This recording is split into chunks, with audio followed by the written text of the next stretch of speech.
안녕하세요. 저는 평범한 하루를 보내고 있는 30대 후반 회사원입니다. 저희 남편과 저는 인턴 때 동기로 알게 되었어요. 동기 기수별로 특징들이 있잖아요. 저희 기수가 엄청 별난 편이었거든요. 선배 기수들한테도 말대꾸하다 싸움 나서 나간 동기도 있고요.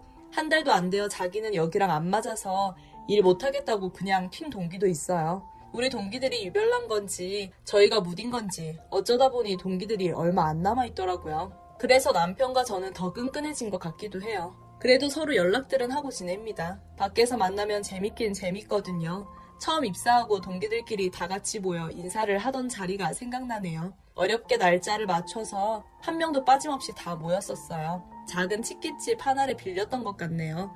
대학생 할 때 경험해본 술자리가 전부라서 직장인이 되고 나서의 술자리는 처음이었어요. 그래서 그날은 좀 더 꾸미고 나갔습니다. 오랜만에 꾸미니 대학생이 된 것 같고 좋더라고요. 치킨집에 가보니 다들 어색하게 앉아 아직 안 온 동기들을 기다리고 있더군요. 그 모습을 보니 풋풋하기도 했고 앞으로 같이 일을 할 사람들이라는 생각에 살짝 긴장도 되었습니다. 마지막 동기까지 다 오고 나서야 딱 봐도 주도권 잡기 좋아하는 여자 동기 한 명이 사회를 보며 진행을 해 나가더라고요. 저는 그런 친구도 있으면 좋으니 그냥 별 생각 없이 듣고 있었습니다. 그리고 무엇보다 그 친구가 말하는 것도 웃겨서 분위기를 잘 띄우더라고요. 그 친구가 한 명씩 일어서서 자기소개를 시켜주고 너는 일 잘하게 생겼다, 너는 부장한테 닦이겠다는 등 한마디씩 해주더라고요. 근데 기분 나쁘게 말하는 게 아니라 웃기려고 개그를 치는 게 느껴져서 다 같이 웃고 난리도 아니었습니다. 그렇게 재밌는 분위기에서 술을 마시니 많이 마셔도 취하지도 않고 재밌더라고요. 그러다가 제가 소개할 차례가 되어 일어서서 인사를 했습니다. 그때 좀 취해서 그런 건지 얘기하면서도 웃음이 계속 나오더라고요. 그래서 막 인사를 끝내니 진행하는 친구가 저보고 너는 상사한테 혼날 때 웃음 터져서 심할서 한 번은 쓸 거라고 하더군요. 그 말도 너무 웃겨서 동기들이랑 다 같이 빵 터졌었어요. 오랜만에 그렇게 웃었던 것 같아요. 그러고 남자들은 담배 피우러 가고 여자들은 화장실 가고 하는 시간에 저는 일어나기도 귀찮아서 그냥 물만 마시는 중이었어요. 그때 누군가가 밖에서 담배를 피고 들어왔는데 제 옆자리에 앉더라고요. 저는 끝쪽에 여자 동기들 2명 사이에 앉았었거든요. 그래서 인기척이 달라 옆을 돌아봤더니 어떤 남자가 자연스럽게 물을 따라 마시더라고요. 저는 그냥 자리를 좀 바꾸고 싶었나 생각하고 그냥 쿠션을 꺼내 거울로 화장 좀 하긴 했습니다. 그러다 남자가 말을 걸더라고요. 아까 소개하는데 웃는 모습이 귀여웠다면서 성격 좋아 보인다고요. 그래서 전 너무 쉽게 보이기는 싫어서 원래 잘 웃지는 않는다고 했어요. 사실 거짓말이죠. 잘 웃거든요. 괜히 튕기려고 그렇게 말했더니 그러면 그런 웃음 자주 보기 힘들겠다고 그러더라고요. 그렇다고 하니까 자기도 잘 안 웃는데요. 웃음 잘 참는다면서 그러길래 퉁명스럽게 대답했습니다. 만난 지 하루 만에 사내 연애는 생각도 없었을 뿐더러 결정적으로 그 남자가 좀 잘생겼었어요. 잘생기면 얼굴값 한다잖아요. 그 말 때문에 나중에 피 보기도 싫었고 저는 그런 미남 같은 스타일 안 좋아하거든요. 저는 곰 같은 사람을 좋아해요. 좀 듬직하고 옆에 있으면 든든한 사람을 좋아했죠. 하지만 그 남자는 듬직해 보이지 않았을 뿐더러 오히려 마른 것 같았어요. 그래서 옷핏은 좋아 보였지만요. 제가 좀 차갑게 대답하니 그 남자가 당황하면서 잠시 생각하는 듯 하더니 주머니에서 뭘 꺼내요. 작은 사탕을 하나 내밀면서 이게 술 깨는데 직방이라네요. 솔직히 주머니 뒤질 때 뭐가 나오나 보자 했는데 자그마한 사탕이 그 정장 주머니에서 나오니까 웃기더라고요. 그래서 피식 웃었어요. 그랬더니 마음에 안 드냐면서 그럼 다른 걸 주겠다면서 담배를 꺼내 건네더라고요. 이게 더 직방이냐면서요. 그래서 막 웃었어요. 솔직히 제 스타일 개그여서 자존심 상했지만 마지못해 받는 척 사탕 받아 입에 넣었죠. 그렇게 저희의 스릴 있는 비밀 사내 연애가 시작되었습니다. 처음엔 너무 쫄려서 회사에선 거의 아는 체도 안 했어요. 그냥 동기들끼리 인사하는 건데도 그러다 들킬까봐 봐도 모른 척 지나치고 그랬죠. 다른 동기들이 저희 보고 싸웠냐고 물어보면 아니라고 그냥 별로 안 친해서 그런 거다 해명했죠. 그렇게 몇 달이 지나고 저희도 조금씩 대담해지기 시작했어요. 점심시간에 밥은 각자 먹고 옆 건물 옥상에 올라가서 같이 있기도 해보고 지하 주차장 구석에서 서로 보고 있는 것만으로도 좋아서 그러고 있었던 적이 있었죠. 복사실에서 손잡는 건 기본이고 야근할 때 다들 나가고 나면 CCTV 없는 화장실 앞에서 껴안고 그러기도 했어요. 지금 생각해보면 안 들킨 게 용하네요. 이것도 나름 직장인의 로망이라 생각하며 즐겁게 일했습니다. 그러다가 저희도 후배들이 생기고 연애를 2년 반쯤 되었을 때 결혼을 했습니다. 좀 잃을 수 있다고 생각했지만 그때 너무 좋아서 단점들이 보이지 않았어요. 그리고 결혼하고 나서도 딱히 부딪히는 큰 문제들도 없었습니다. 동기들도 한둘씩 알아서 결혼을 하더라고요. 그 진행 잘하는 친구도 저희와 결혼 시기가 비슷해 서로 도움과 조언을 많이 주고받았었어요. 그러다 그 친구가 모임을 하나 소개시켜 주더라고요. 공식적인 모임은 아니고 사적으로 잘 맞는 부부들끼리 모여서 등산도 하고 자전거도 타고 그런다고 하더라고요. 저한테도 같이 가볼 생각 없냐길래 그러자고 했습니다. 회사 입사하고 나서 운동할 기회도 딱히 없었고 혼자 하려면 재미도 없잖아요. 그날 저녁에 집 가면서 남편한테 얘기 꺼내봤어요.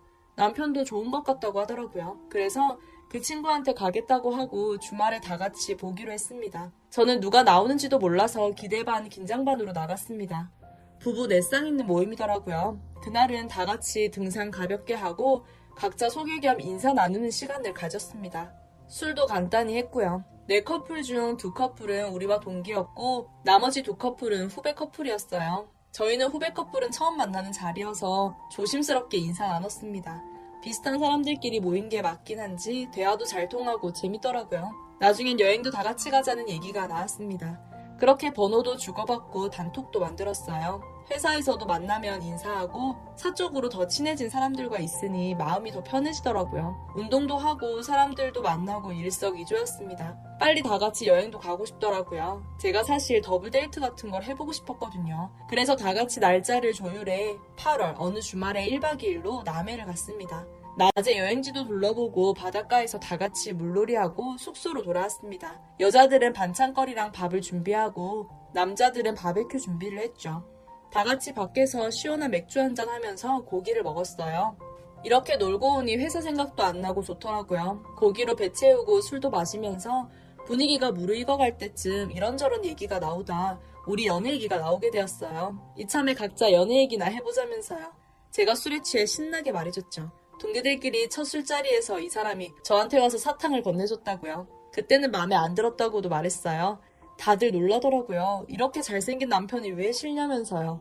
그래서 제 취향이 아니라고 저는 곰 같은 남자 좋아했었다고 했어요. 지금은 이 사람이 제 이상형이라는 말도 덧붙여서요. 그랬더니 후배 부부 중에 좀 젊어 보이는 여자애가 그럼 우리 남편이랑 좀 바꾸재요. 자기는 곰 같은 남자보단 꽃미남 스타일 좋아했다면서요.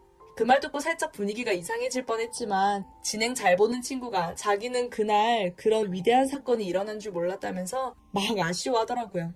걔가 그렇게 마무리 안 해줬으면 저 기분 나빴을 거예요. 그래도 지금은 제 남편이니까 상관없지만요. 어쨌든 그렇게 밤새 얘기를 나누고 다음날에 치울 거 치우고 라면으로 해장하고 각자 집으로 헤어졌어요. 그 다음날 바로 출근이라 일요일은 푹 쉬었습니다. 남편은 친구랑 치맥 한잔 하고 오겠다고 밖에 나갔었고요. 그렇게 회사를 나가며 며칠이 지났습니다.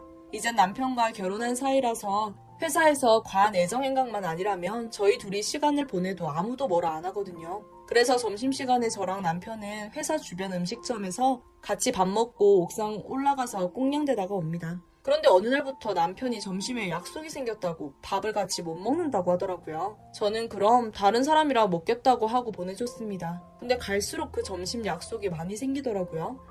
저는 저랑 점심 먹는 게 불편하거나 다른 문제가 있나 싶어 물어봐도 진짜 약속이 많대요. 거짓말하는 남편은 아니었지만 뭔가 찜찜하더라고요. 저는 그동안 그 재밌는 친구와 밥을 같이 먹었어요. 근데 하루는 애가 이런 말을 하는 겁니다. 우리 남편 왜 요즘에 저랑 밥을 안 먹냐고요. 자기는 싸운 줄 알았대요. 그래서 아니라고 해줬더니 남편이 저랑 싸운 줄 알고 밥 먹을 사람이 없어서 어쩔 수 없이 그 애랑 밥을 같이 먹는 줄 알았다고 하더라고요. 저는 무슨 말인가 싶어 다시 물어봤습니다. 말을 들어보니 친구가 점심시간에 차에 챙겨와야 할 물건이 있어서 지하주차장에 잠시 내려갔었는데 저희 남편 차에 시동이 걸려 있었대요. 그래서 저를 기다리는 건가 싶어 점심 맛있게 먹으라고 인사라도 해주려고 다가가고 있었는데 어디선가 모임 후배의 와이프가 나타나선 그 차를 타고 바로 나가더랍니다. 저는 제 귀를 의심했어요. 저는 친구한테 이 사람이 약속이 있다면서 나랑 요즘 점심을 같이 안 먹는다고 말해줬어요. 그랬더니 그건 아닌 것 같다고 뭔가 수상하대요. 그때부터 저는 남편 뒤를 몰래 쫓기 시작했어요. 그날도 다른 회사 사람이랑 점심 약속이 있다고 하길래 일단 알겠다고 하고 보내줬습니다. 그러고 뒤따라 갔어요. 남편이 건물 구석에 비상구가 있는 곳으로 걸어가더라고요. 그래서 저는 엘리베이터를 타고 5층 위로 올라가 그 층에 비상구로 들어갔습니다. 계단을 하나씩 조용히 밟고 내려갔어요. 설마 아니겠지? 설마 남편이 그러겠어? 라는 생각을 되뇌이며 조용히 내려가는데 2층 정도 되었을 때 소리가 들리더라고요. 대화 소리였습니다. 자세히는 안 들렸지만 여자는 이제 여기서 만나지 말고 다른 곳에서 만나자는 말이더군요. 제 남편은 괜찮다고 아무도 모를 거라며 그리고 여기가 더 좋다고 말하곤 대화 소리가 끊겼습니다. 눈물보다 배신감과 화가 치밀어 올랐습니다. 전 그 자리에서 조용히 그리고 빠르게 생각을 했습니다. 들키지만 않는다면 앞으로 계속 이곳에서 이 짓을 할 테니 당장 저 둘의 머리채를 잡아 뜯고 싶어도 며칠만 참자고요. 그러고는 제 친구에게 바로 연락해서 이 사실을 말했고 제 친구도 충격을 받았나 싶더니 이내 이성을 되찾고 지금 당장은 참고 증거를 남겨야 한다고 하더라고요. 다음 날은 웬일인지 남편이 저와 함께 점심을 먹었습니다. 그 역겨운 얼굴을 앞에 두고 밥을 먹자니 밥알이 넘어가지 않더라고요. 남편은 태연하게 왜 밥을 못 먹냐며 걱정해 줍디다. 속으로 조금만 기다리라고 했습니다.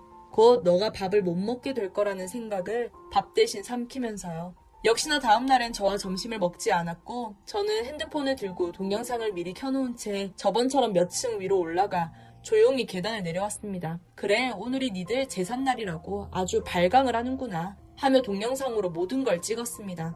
그리고 점심시간이 끝날 때쯤 사람들이 모여 커피를 마시고 있을 때 동기 단톡방은 물론 후배 단톡방에도 부탁을 해서 제가 찍은 동영상을 올렸습니다. 곧 그 영상은 빠르게 소문이 났고 저는 사람들과 함께 있었습니다. 보고 온 건지 그 여자애랑 남편이 같이 뛰어들어오더라고요. 그리고선 저한테 성질을 냅니다. 이게 뭐 하는 짓이냐고요. 저는 들고 있던 텀블러에 담긴 검은콩 선식을 여자의 머리에 부어버렸어요. 꼴이 완전 오징어 먹물 뒤집어 쓴 것 같더라고요. 여자애는 아무 말도 못하고 꺽꺽대며 울기 시작했습니다. 남편은 소리치려다가 주변 사람들의 눈치를 보고는 혼자 나가버렸어요. 그때 가만히 보고만 있지 말고 남편 뺨이라도 한 대 때려줄 걸 그랬어요. 그때 못 때린 게 너무 아쉽네요. 그렇게 회사의 둘은 불륜 커플로 소문이 나서 잘렸고 저희 부부 모임은 그 두 사람은 뺀 채 그냥 모임으로 바뀌어 만나고 있습니다. 조만간 빠른 시일 내에 이혼 절차를 밟고 끝내려고요. 이렇게 저의 사내 연애 스토리가 비극으로 끝나버렸네요. 저와 남편이 연애 때 했던 사내 데이트들을 그 여자애랑 똑같이 하고 있을 줄은 꿈에도 몰랐죠. 지금 생각해보니 여행 갔다 온 날 남편이 치맥 먹으러 나간다는 것도 거짓말 같고 그러네요. 돌아왔을 때 술 냄새보다 연한 향수 냄새가 났었거든요. 그리고 그 여자한테 사탕 준 것도 똑같더라고요. 이래서 사탕 발림에 넘어가면 안 되는 거예요. 전 앞으로 회사에선 일만 하렵니다. 돈 벌어서 여행이나 가려고요. 남자 때문에 제 남은 인생 평생 슬퍼하며 살 순 없잖아요.